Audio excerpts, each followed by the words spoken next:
Ya.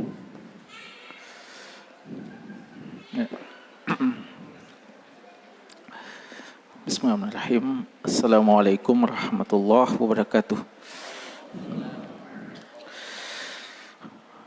Innal hamdalillah nahmaduhu wa nasta'inuhu wa nastaghfiruh wa na'udzu billah min syururi anfusina wa sayyiati a'malina. May yahdihillahu fala mudhillalah wa may yudlil fala hadiyalah. Wa asyhadu an la ilaha illallah wahdahu la syarikalah wa asyhadu anna Muhammadan abduhu wa rasuluh. Allahumma sholli ala Muhammadin wa ala alihi wa sahbihi wa man ihtada bi hadihi wastanna bi sunnatihi ila yaumiddin, amma ba'd. Para hadirin, bapak-bapak dan ikhwah wal akhwat, hafizakumullahu ta'ala jami'an. Alhamdulillah, pada malam hari ini, di malam Kamis, seperti biasa kita hadir bermajlis untuk sama-sama membaca dan mengkaji sebuah buku kecil namun manfaatnya sangat besar, yaitu buku yang memuat dzikir-dzikir yang dianjurkan dalam Islam yang bersumber dari Quran dan Sunnah. Buku dzikir yang ditulis oleh Syekh Dr. Said bin Wahab Al-Qahtani rahimahullahu ta'ala rahmatan wasi'ah, dan telah disyarah oleh Syekh Majdi bin Abdul Wahab Ahmad hafidhahullah. Jamaah sekalian, malam Kamis kita ini adalah malam pertama di bulan Safar 1443 Hijriah. Ya, tidak terasa kita sudah memasuki lagi bulan baru dalam Islam, yaitu bulan yang kedua, bulan Safar 1443 Hijriah. Ya, semoga waktu-waktu kita senantiasa berberkah dan kita mendapatkan taufik dari Allah untuk memanfaatkan setiap waktu yang Allah amanahkan dalam ketaatan kepadanya. Jamaah sekalian, dalam pertemuan kita yang terakhir di malam Kamis yang lalu, kita sudah menyelesaikan bab yang ke-31 yang membahas beberapa persoalan adab-adab dan hukum serta bacaan-bacaan yang dianjurkan pada saat kita mimpi. Ya, kita sudah bacakan pembagian-pembagian mimpi dan bagaimana sikap yang benar ketika kita mimpi, lalu mimpi yang tidak baik, mimpi yang buruk, dan apa saja mimpi yang dikatakan sebagai mimpi yang baik. Ini sudah kita selesaikan, alhamdulillah. Sekarang kita akan melangkah ke bab yang selanjutnya, yaitu bab yang ke-32. Jadi persoalan-persoalan tidur sudah kita anggap selesai, ya. Persoalan-persoalan tidur kita sudah anggap selesai. Kita sudah pernah membahas tentang bagaimana adab waktu bangun tidur. Jadi lalu juga kita sudah membahas beberapa adab ketika akan tidur. Sekarang kita akan bahas doa kunut witir, ya, doa kunut witir. Kira-kira apa hubungan antara adab-adab tidur dengan persoalan kunut witir ini? Artinya, kenapa setelah kita membahas tentang adab-adab tidur dan ketika kita terjaga pada saat kita tidur, lalu penulis membahas tentang masalah kunut witir. Apa ada hubungannya atau tidak ada hubungannya? Ya. Kalau ada, apa kira-kira hubungan antara tidur dengan kunut witir?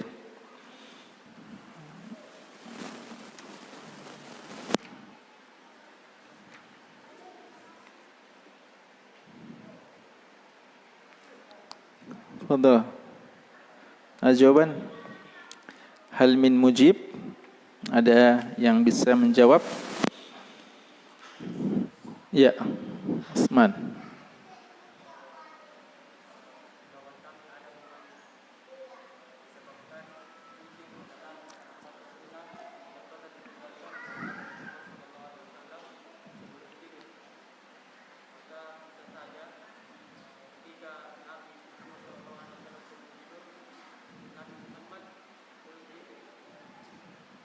Ya. Taib. Ya, itu salah satu ya. Jadi kita sudah bahas tentang adab-adab tidur.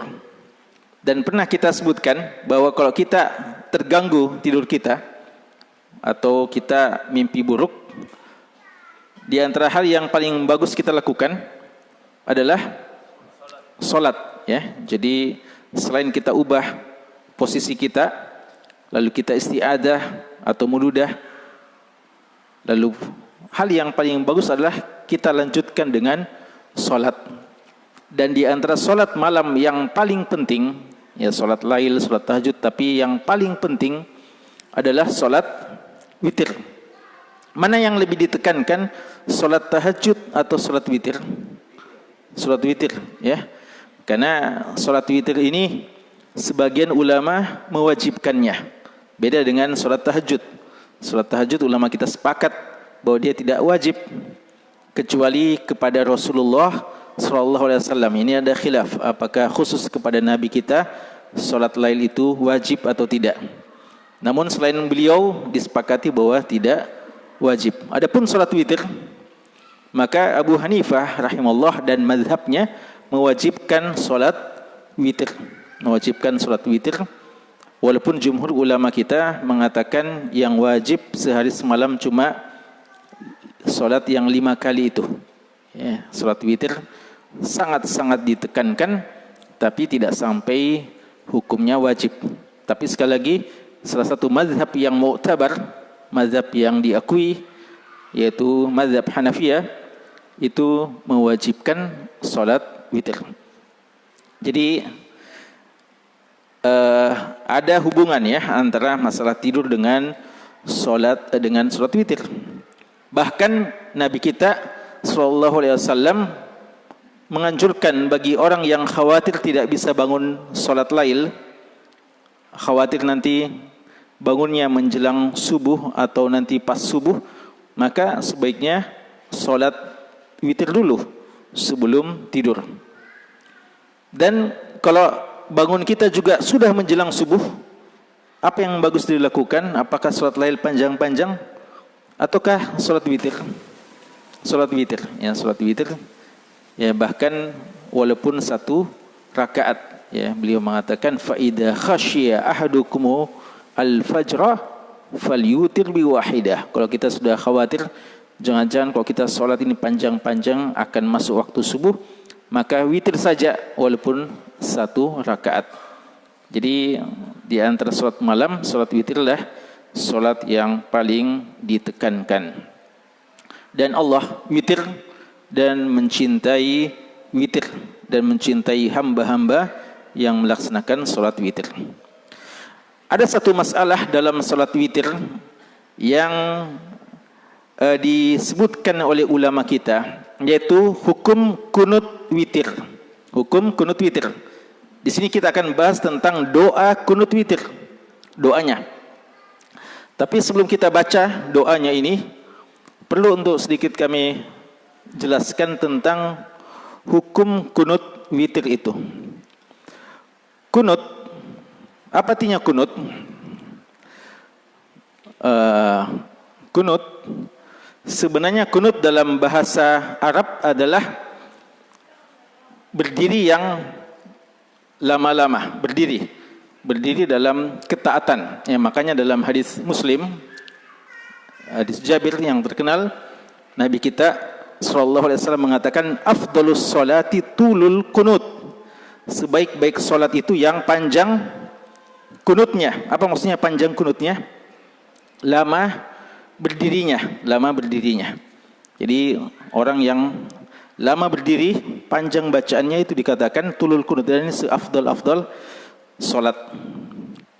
Dan Allah mengatakan wa qumu lillahi qanitin, dan berdirilah kepada Allah dengan penuh kekhusyuan, ketaatan dan pengagungan kepada Allah. Itu makna kunut semuanya, qanitin. Wal qanitina wal qanitat, orang yang senantiasa taat dan patuh kepada Allah, dan entah laki-laki maupun perempuan. Ya, jadi itu makna kunut dalam bahasa Arab. Jadi dia bisa bermakna umum. Dan dia bisa bermakna khusus. Kalau makna khusus, ini makna istilah. Kunut adalah doa yang dibaca pada waktu kita sholat di rakaat terakhir. Di rakaat terakhir. Di rakaat terakhir atau di rakaat ganjil? Ya, rakaat terakhir. Kalau kunut nazilah 4 rakaat duhur bisa kunut atau tidak? Ya. Jadi kalau mau secara umum di rakaat terakhir, ya. Karena ada 3 jenis kunut, ya, ada 3 jenis kunut. Yaitu kunut subuh, kunut witir, dan kunut nazilah. Walaupun ada perbedaan-perbedaan pendapat di kalangan ulama kita. Kalau kunut nazilah ini sepakati. Kunut yang dianjurkan pada saat kita ditimpa musibah atau kaum muslimin ditimpa musibah. Dan pendapat yang kuat di sini adalah dia dianjurkan di seluruh waktu salat. Dan lebih ditekankan pada waktu salat jahriyah seperti subuh dan asar, subuh dan isya serta maghrib. Tapi yang sahih bahwa dia disyariatkan di semua waktu salat ketika kaum muslimin ditimpa musibah. Nazilah, ya, nazilah. Utamanya musibahnya adalah musibah menghadapi musuh-musuh.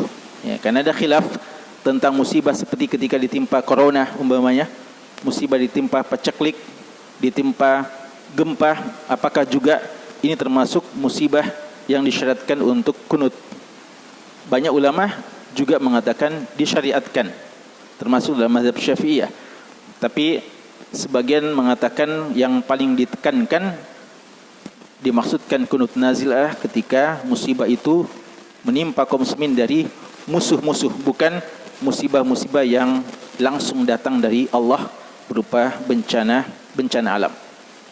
Itu kunut nazilah di semua waktu. Yang berikutnya kunut subuh. Ya, kunut subuh ini khilaf di kalangan ulama kita.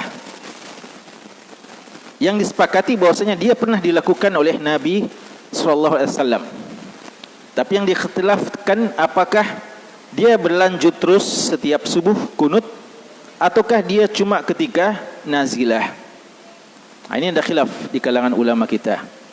Imam Malik dan Imam Syafi'i mengatakan disunnahkan, ya, sunnahkan. Bahkan kalau dalam Syafi'iyah dianggap sebagai sunnah muakkadah, ya. Namun mazhab Hanafiyah tegas membid'ahkan, ya, demikian pula tidak dipandang sunnah oleh mazhab Hanabilah. Ada khilaf, ya, dalam masalah kunut subuh, ya, karena khilaf tentang hadis Anas bin Malik yang diriwayatkan oleh Imam Daraqutni dan yang lainnya. Dan wallahu alam, ya, pendapat yang tidak menganjurkan dilakukan terus-menerus ini yang lebih kuat. Namun yang mengamalkannya juga memiliki pandangan dari ulama-ulama yang muktabar. Yang juga diikhtilafkan adalah kunut witir, ya, kunut witir. Nah, ini pembahasan kita, kunut witir. Untuk kunut witir, pendapat jumhur ulama kita bahwa kunut witir itu dianjurkan, ya, kunut witir dianjurkan. Yang ada khilaf tentang kunut witir ini adalah apakah dilaksanakan sepanjang waktu, artinya setiap hari, atau di waktu-waktu tertentu saja.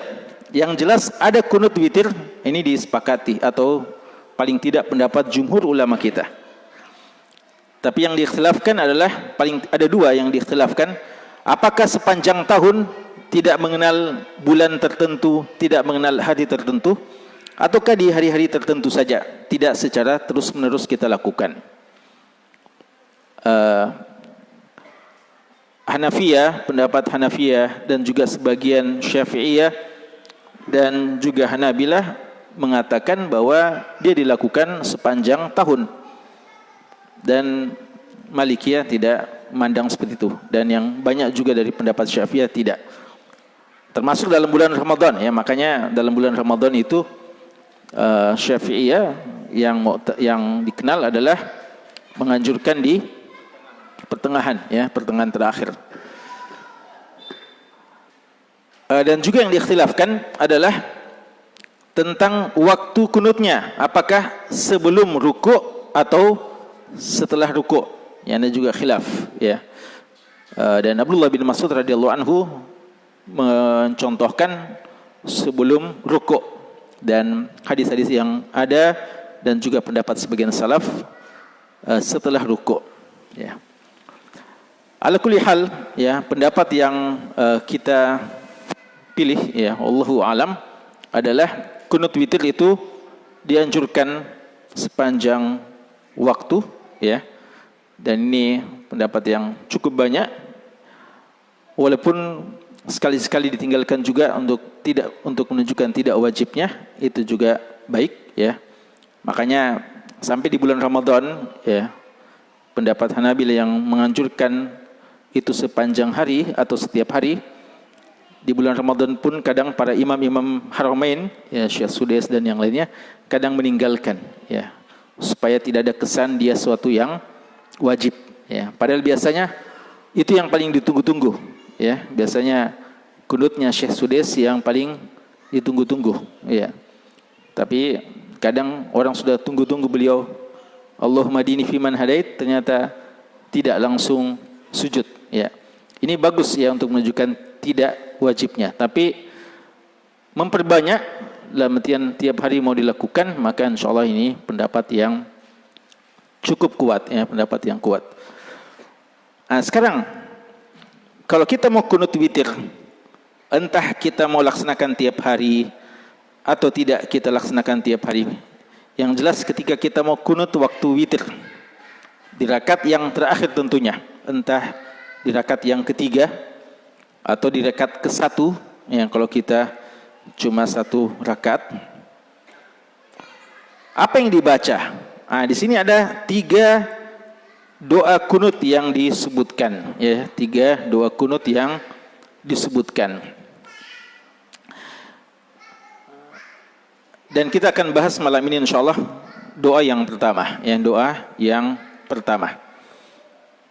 Adapun untuk kunut nazilah, maka ini bukan yang dicontohkan ya. Kunut nazilah itu kunut ketika ditimpa musibah, itu doanya tidak terikat, tapi sangat tergantung dengan apa jenis musibahnya. Ya, makanya kurang tepat ya sebagian orang ketika ditimpa musibah nazilah, maka dia baca ini, Allahumma hdini fiman hadait wa afini fiman afait wa tawallani fiman tawallait, dan seterusnya. Padahal inilah doa yang pada hakikatnya dianjurkan pada waktu sholat witir.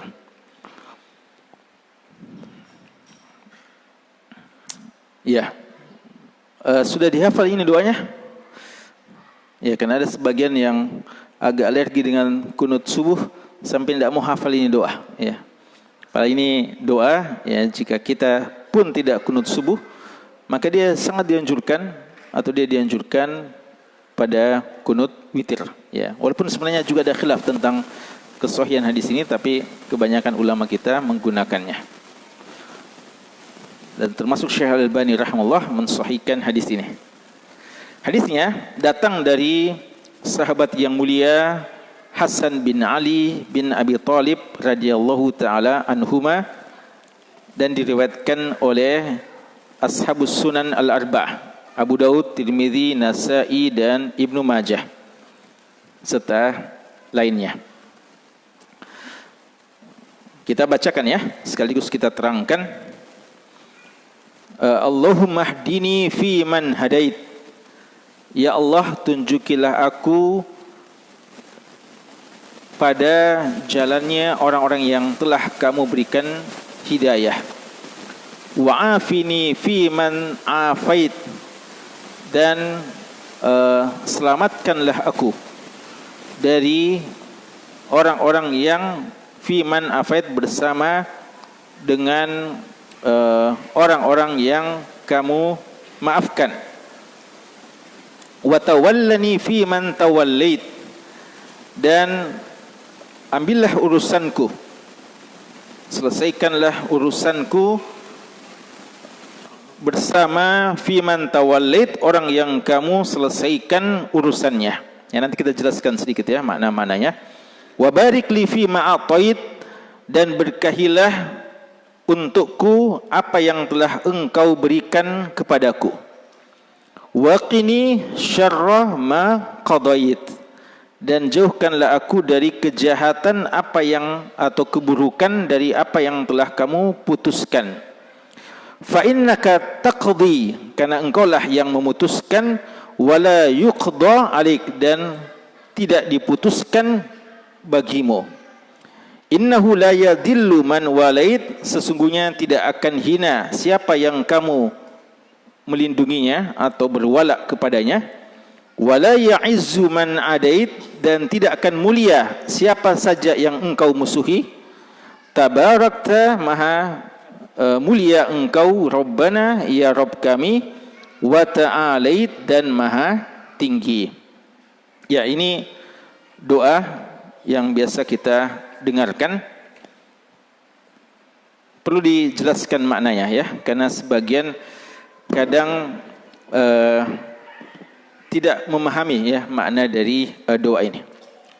Ada berapa potongan-potongan kalimat yang penting untuk diresapi dari doa ini. Doa ini dimulai dengan Allahumma. Ya, ini kaidah yang sering kami sebutkan dalam doa-doa hadis. Kebanyakan menggunakan Allahumma, ya, kebanyakan menggunakan Allahumma. Berbeda dengan Al-Quran, kebanyakan menggunakan Rabbana. Yang pertama, doanya adalah ihdini fi man hadait. Tunjukilah aku pada jalannya bersama orang yang telah kamu beri petunjuk. Ada dua makna di sini disebutkan, ya, yaitu makna yang pertama, ihdini fi man hadait, artinya adalah teruslah berikan aku petunjuk bersama orang yang engkau beri petunjuk. Jadi permintaan untuk apa?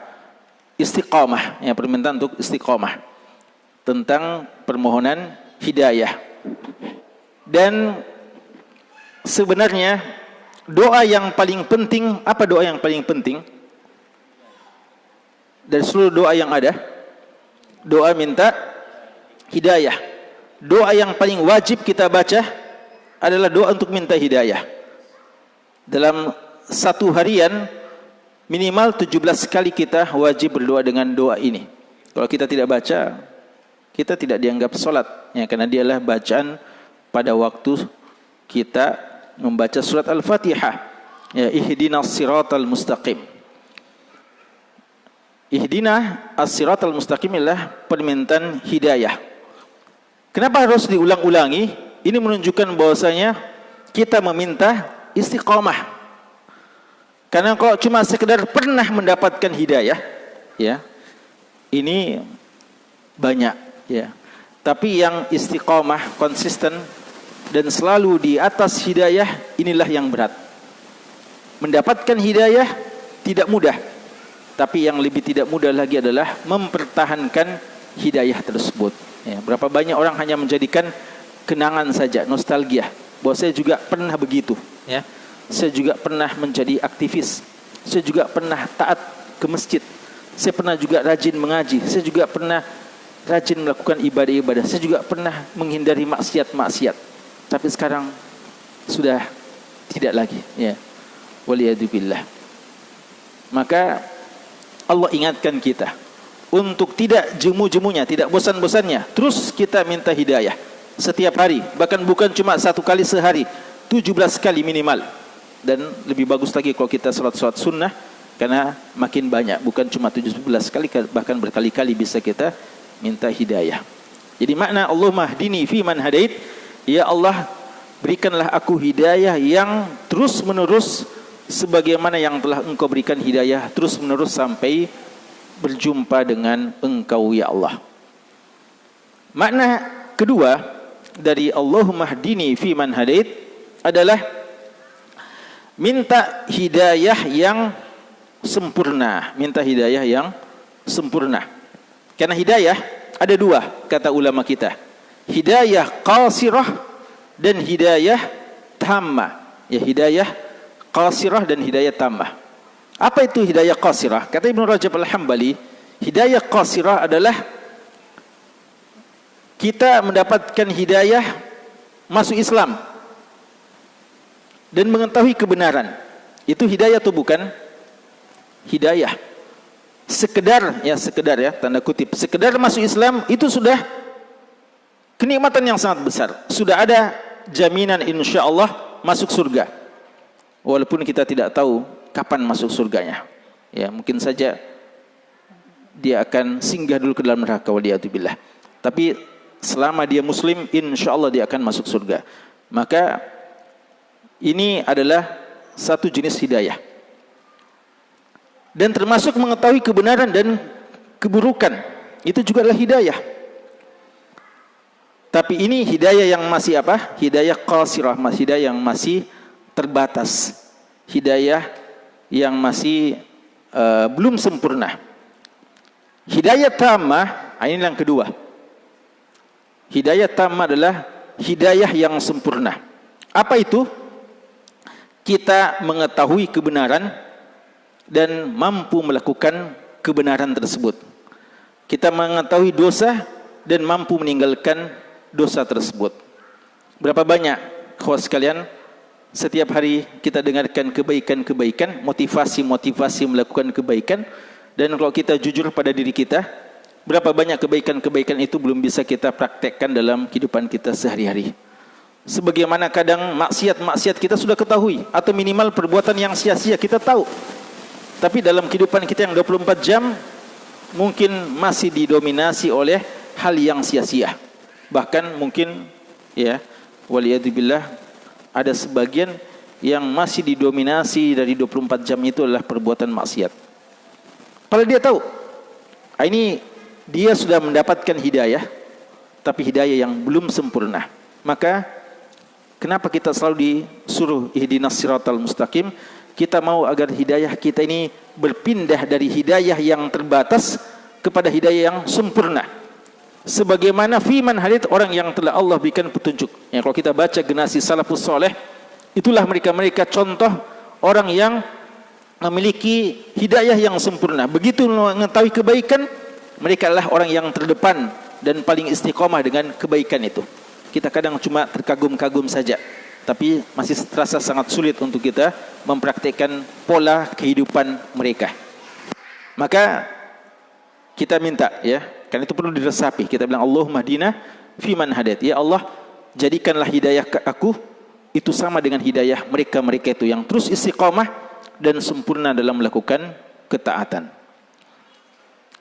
Wa afini fi man afait, dan selamatkanlah aku, maafkanlah aku dan selamatkanlah aku dari hal-hal yang tidak baik, fi man afait, bersama dengan orang yang telah engkau selamatkan. Ya. Jadi kita minta untuk diberikan petunjuk, dan kita juga minta dijauhkan dari semua hal-hal yang tidak baik, ya. Wa afina fi man afait, dan jauhkanlah kami dari hal yang tidak baik, akhlak-akhlak yang terburuk, hawa nafsu, akhlak yang buruk dan hawa nafsu dan seterusnya, sebagaimana orang-orang yang engkau selamatkan. Jadi ini juga penting, ya. Karena seperti tadi bahwa berapa banyak maksiat-maksiat yang tidak kita sukai, berapa banyak musibah-musibah yang kita mau hindari tapi tidak bisa kita hindari. Maka kita mengatakan wa'afini fi man afait. Lalu watawallani fi man tawallait. Tawalla, ya tawalla artinya menyerahkan urusan. Pemimpin dalam bahasa Arab, apa bahasa Arabnya pemimpin? Wali, ya, wali. Wali atau wali. Wali itu bisa pelindung, bisa juga pemimpin. Ya, makanya dikatakan pemimpin wali atau wali. Allahu waliyul ladzina amanu, ya. Wa tawallani fi man tawallit. Tawalla artinya mengambil urusan, memimpin urusan. Tawalla. Ya Allah, ambillah urusanku fi man tawallit, bersama dengan engkau orang-orang yang engkau ambil urusannya. Apa maksudnya Allah ambil urusannya? Adalah Allah Subhanahu wa taala yang mengambil langsung urusannya dan memimpin urusannya dan menyelesaikan urusannya. Ya. Artinya jangan kita ini menyerahkan urusan kita kepada sesama manusia. Ya, kalau kita mau serahkan urusan kepada sesama manusia, biasanya kita pilih yang paling bisa menyelesaikan urusan kita menurut pandangan kita. Itu tepat dalam memilih. Tapi orang yang lebih cerdas adalah orang yang tidak hanya berharap kepada sesama manusia, tapi dia langsung serahkan urusannya kepada Allah Subhanahu wa taala yang mengatur segala urusan itu. Maka kita doa seperti itu. Ya, wa tawallani fi man tawallit. Ya Allah, ambillah urusanku bersama dengan orang-orang yang engkau pimpin dan selesaikan urusannya. Wa barik li fima a'tait, ya, wa barik li fima a'tait, dan berkahilah untukku apa yang engkau berikan, ya, apa yang engkau berikan. Dan ini yang paling penting, ya. Kita minta keberkahan dari apa yang Allah berikan kepada kita. Kadang kawan sekalian, berapa banyak di antara kita minta anak yang banyak, ya. Tapi kadang kita lupa bahwa kadang anak menjadi musuh bagi kita sendiri, ya. Kadang keturunan kita bisa menjadi musuh kalau kita tidak berhati-hati atau Allah tidak memberikan hidayah kepada mereka. Maka jangan cuma minta banyak anak. Bagus minta banyak anak, tapi minta juga agar anak-anak kita diberkahi oleh Allah Subhanahu wa taala. Wa barik li fi ma atait, dan anak termasuk pemberian Allah yang sangat baik kepada hamba. Sebagaimana harta yang banyak. Harta yang banyak bagus atau tidak? Ya, bagus atau tidak? Tergantung, ya, tergantung. Ya, harta yang banyak bagus kalau dimanfaatkan dalam kebaikan dan orangnya adalah orang bagus, ya. Ni'mal mal as-salih dirajuli as-salih. Sebaik-baik harta itu kalau dimiliki oleh orang soleh. Tapi kalau orang jahat, ya, kita doakan supaya hancur saja hartanya, ya. Karena hartanya akan digunakan untuk bermaksiat kepada Allah dan mengajak manusia dalam kemaksiatan. Maka kita minta harta banyak silahkan, tapi jangan lupa, ya Allah, berkahilah harta yang engkau berikan kepada saya, ya.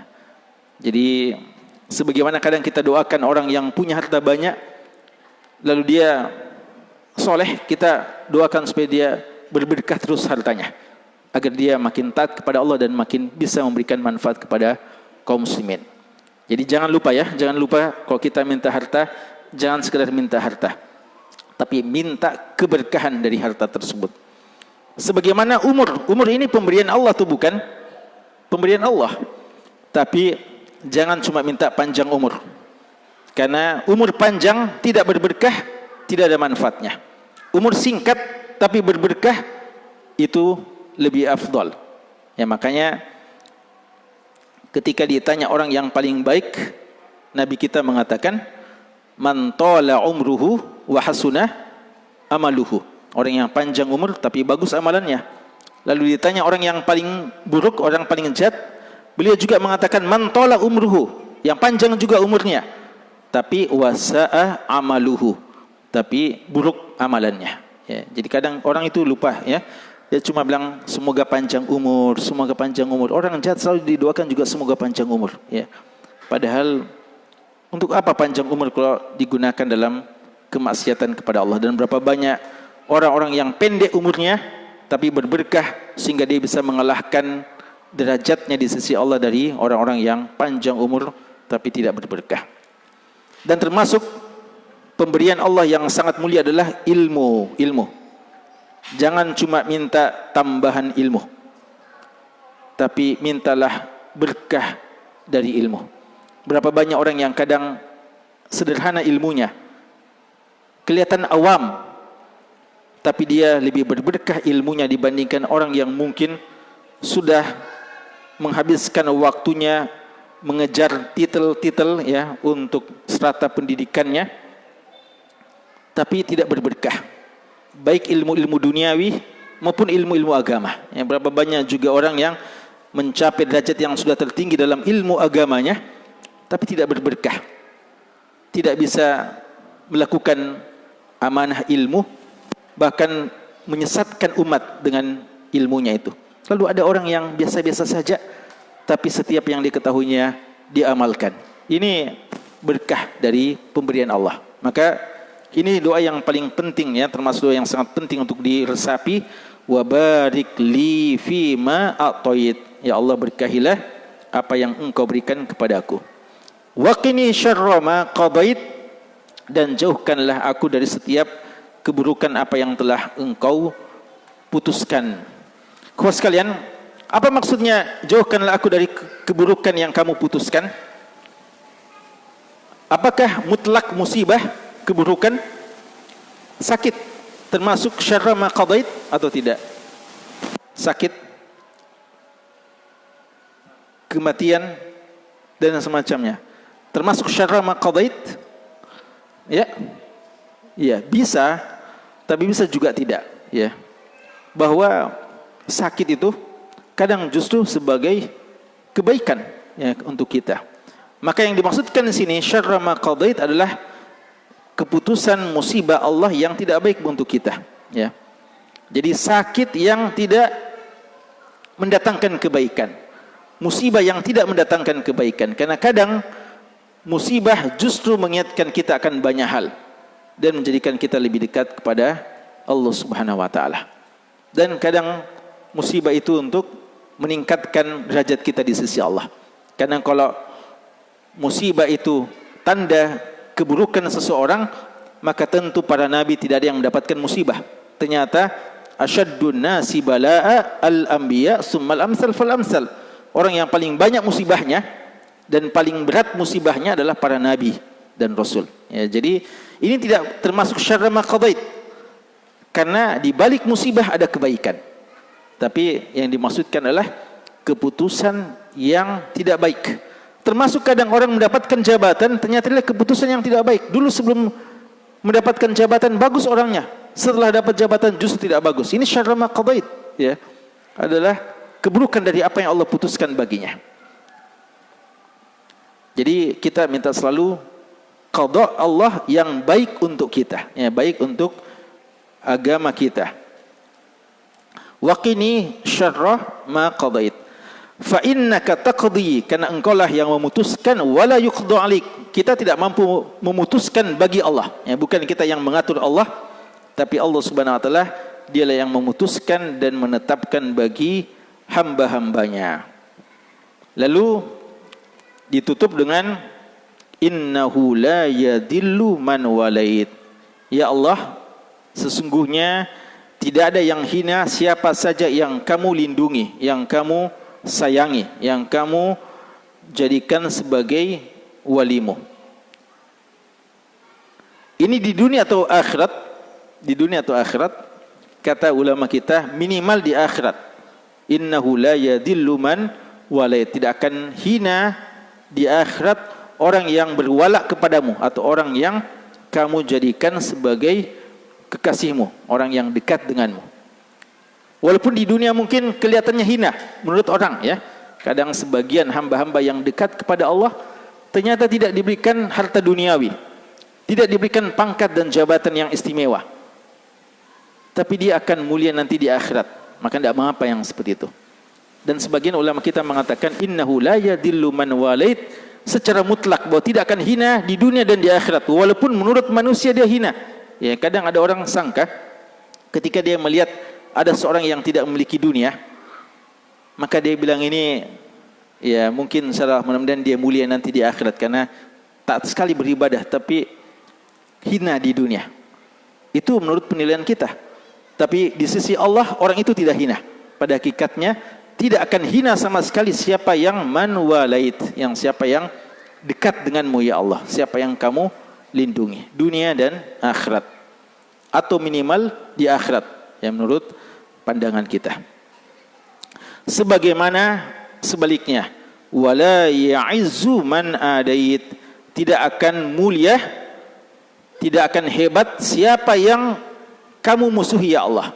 Ya, atas dasar itu juga tidak boleh kita memuliakan dan menganggap hebat orang yang Allah musuhi. Jangan kita memandang terlalu luar biasa, hebat sekali orang-orang yang memusuhi Allah atau orang yang dimusuhi oleh Allah Subhanahu wa taala. Seharusnya kita memandang bahwasanya mereka adalah makhluk-makhluk yang hina di sisi Allah. Makanya Allah mengatakan inna syarrad dawab 'indallah alladzina kafaru fahum la yu'minun. Sesungguhnya binatang melata yang paling buruk di dunia, kata Allah, adalah orang-orang kafir yang tidak beriman kepada Allah. Ya. Allah mengatakan syarrad dawab, ya. Dia adalah binatang yang terburuk, ya, yang tidak beriman kepada Allah Subhanahu wa taala. Agar kita tidak salah dalam menetapkan tolak ukur kemuliaan sesuatu atau seseorang. Maka wala ya'izzu man adait. Makanya falillahil 'izzatu wali rasulihi walil mu'minin. Izzah, kemuliaan, kehebatan, kejayaan itu ada pada Allah dan Rasulnya dan orang-orang beriman. Tabarakta, maha berkah engkau ya Allah, maha mulia engkau, wa ta'alait, dan maha tinggi, ya, maha tinggi. Ini jamaah sekalian, doa yang sebenarnya sangat mulia, ya, maknanya yang sangat bagus untuk kita baca pada waktu kita sholat witir, ya, pada waktu kita sholat witir, atau bisa juga ya secara makna saja, ya. Artinya kalau ada orang bilang gimana ini Ustaz, saya tidak pernah bisa sholat witir, ya, selalu subuh saya dapat, ya. Bagaimana, kapan bisa saya baca doa ini? Padahal bagus sekali doa ini. Kita bilang tidak apa-apa, ambil maknanya, ya, ambil maknanya, silahkan dibaca secara umum, ya, di kesempatan-kesempatan doa kita.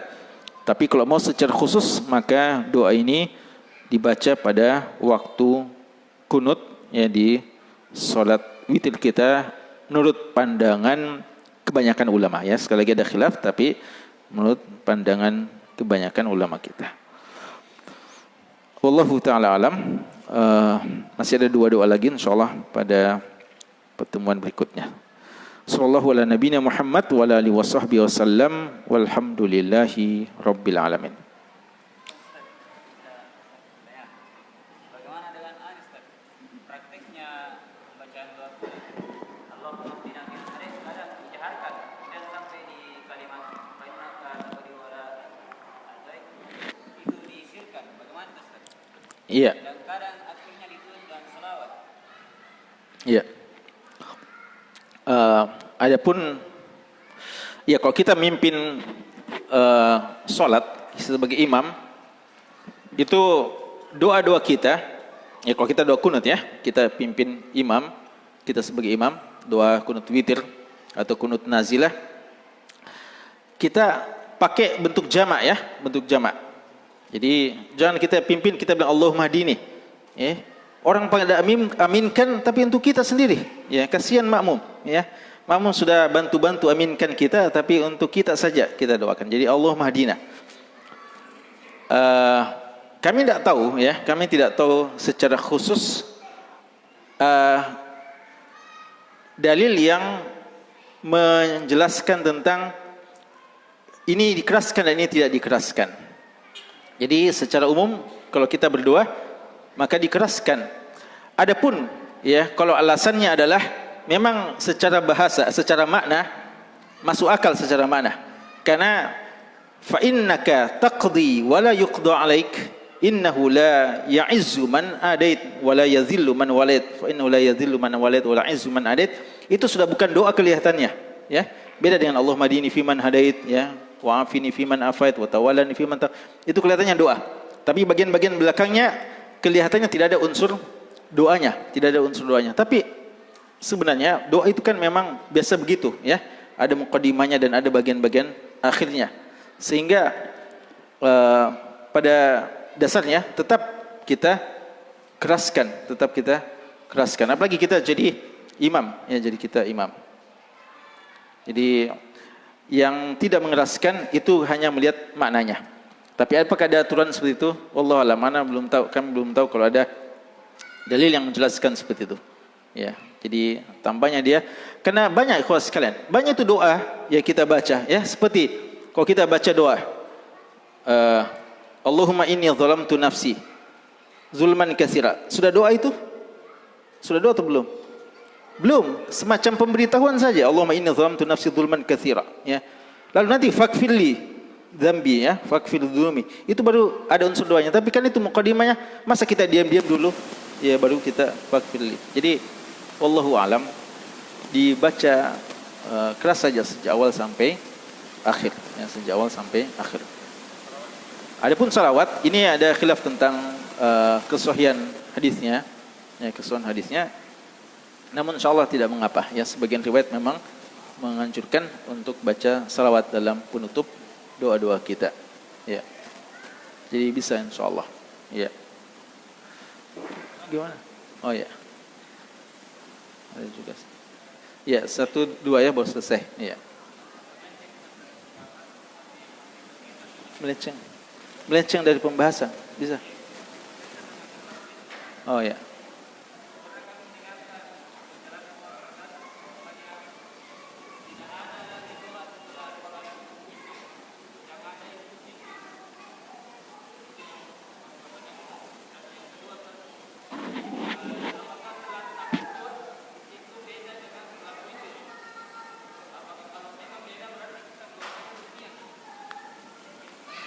Ya.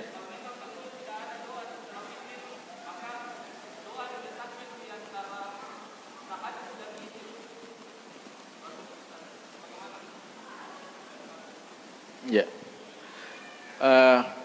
Kami tidak tahu apa yang dimaksudkan bahwasanya tidak ada lagi doa setelah witir, ya. Walaupun memang doa itu paling bagus pada waktu sholat, ya, doa paling bagus waktu sholat. Karena itulah waktu kita paling khusyuk menghadap Allah Subhanahu wa taala. Dan memang salat intinya adalah doa, ya, intinya adalah doa. Jadi waktu kita kunut doa, waktu kita sujud doa perbanyak, waktu kita tasyahud perbanyak juga doa tasyahud akhir. Dan setelah salat memang lebih dianjurkan untuk zikir-zikir, ya, lebih dianjurkan untuk zikir-zikir. Untuk doa kunut witir sendiri nanti ada pembahasannya. Waktu menjelang subuh itu tidak ada masalah, kita tetap berdoa, ya. Tapi kalau dikatakan bahwasanya yang ada dalil khususnya adalah zikir, itu ya memang tepat, ya, bahwasanya yang paling duluan dilakukan adalah zikir. Tapi bukan berarti tidak boleh lagi, ya, tidak boleh.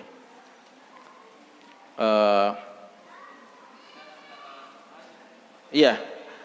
Pada hakikatnya witir adalah penutup, ya, penutup dari rangkaian tahajud kita atau rangkaian salat lail kita. Bahkan sebagian ulama kita yang tidak mewajibkan salat tahajud, salat lail, mengatakan kalau sudah kita melakukan salat lail maka harus kita witir. Ya, karena Nabi kita sallallahu alaihi wasallam mengatakan ij'alu akhir salatikum bil laili witra. Jadikan penutup salatmu di malam hari witir. Itu ada dua maknanya minimal. Pertama adalah salat witir jadikan salat yang paling terakhir, atau makna kedua jadikan jumlah dari seluruh salat kita di malam hari adalah witir. Walaupun mungkin witirnya di awal malam, tapi usahakan nanti dijumlahkan salat kita di malam hari itu jumlahnya ganjil, ya. Maka kalau kita witir kita kedepankan, kita bangun nanti tidak usah lagi witir, karena supaya jumlahnya tetap ganjil. Jadi memang ada perbedaan, ya, ada yang membedakan. Walaupun seperti kita sebutkan pada hakikatnya salat lail juga lah bagian rangkaian dari salat witir, karena mesti ditutup dengan witir. Tapi kadang witir memang sendirian kalau kita tidak bisa melakukan tahajud sebelumnya. Iya, duanya. Iya, kalau kita mau salat lail dulu, setelah itu nanti kita tutup dengan witir. Witir antum niat dengan baru lagi. Iya, niat yang baru. Tapi kalau kita waktunya kepepet, ya, mepet waktunya sedikit mami, maka antum witir saja, niatkan witir saja, tidak usah niat tahajud. Ya, umpama kalau kita bilang ini tinggal 3 rakaat yang bisa kita kerjakan ini, mau subuh, ya, maka langsung saja niat witir. Tidak usah kita niat tahajud. Ya, Allahu a'lam. Sama aja Ki. Oh ya.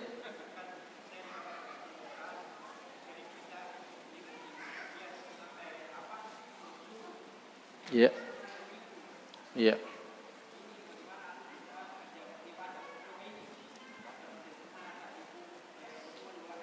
Iya.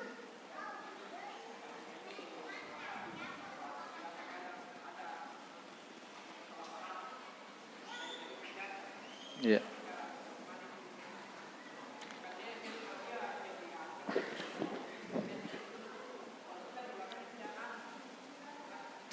Ya, sebagian ulama yang memang menganggap tidak disyariatkan kunut subuh itu menyebutkan bahwa selama mereka tidak persoalkan, ya, artinya tidak menimbulkan fitnah, ya, kita dipahami, dimaklumi, maka tidak usah ikut, ya. Dan sebagian mengatakan bahwa walaupun kita tidak setuju, dalam artian beda pandangan kita menganggap tidak disyariatkan, tapi selama imam kunut subuh, maka kita juga ikut kunut. Dan kayaknya ini yang lebih tepat, ya, wallahu alam. Karena ini masalah ijtihadiyah dan imamnya melakukan itu, ya, maka sebagaimana kata Imam Ahmad ketika ditanya masalah ini, jawaban beliau diplomatis, ya. Beliau tidak bilang, dia ditanya, gimana kalau imamnya subuh, imamnya kunut? Gimana kita? Beliau tidak jawab, beliau bilang, ya, apakah saya tidak sholat di belakang Imam Syafi'i? Ya, artinya dipahami bosnya beliau juga ikut, ya, dan ini juga pendapat Ibnu Taimiyah dan yang lainnya. Dan setahu kami juga Masya juga kebanyakan gitu, ya. Yang tidak ada itu setahu kami, ya, tidak ada undang-undang kita, bosnya kita sudah tahu bahwa, ya, kita sudah tahu bahwa akan timbul masalah kalau kita tidak kunut, ya. Kalau tadi ada sebagian bilang biar tidak ikut, yang penting tidak ada masalah, ya. Sangat dimaklumi, karena sebagaimana masalah-masalah gerakan sholat yang ada juga perbedaan khilaf yang saling dimaklumi. Jadi itu ulama kita berpendapat situ bahwa kunut bagian dari masalah khilafiyah. Selama tidak ada masalah, maka tidak perlu untuk kita ikuti, ya. Tapi yang tidak ada, yang kami tidak tahu, ulama yang mengatakan bahwa seandainya biar ada khilaf, biar ada masalah, artinya menimbulkan fitnah, akan berkelahi atau kita diusir, tetap pertahankan pendapatmu, ya. Jadi biar kita bilang pokoknya saya tidak mau kunut, ya. Dia marah, saya juga bisa marah, ya. Nah, itu sebaiknya jangan, ya, karena ini masalah yang bisa ditolerir, tapi perpecahan kaum muslimin dan sampai bermusuhan, sampai diusir dari masjid dan sebagainya, ini masalah besar, ya, yang tidak boleh terjadi hanya karena masalah-masalah yang seperti itu. Ya, Allahu a'lam. Ya. Sekian itu, barakallahu fikum wa jazakumullahu khairan.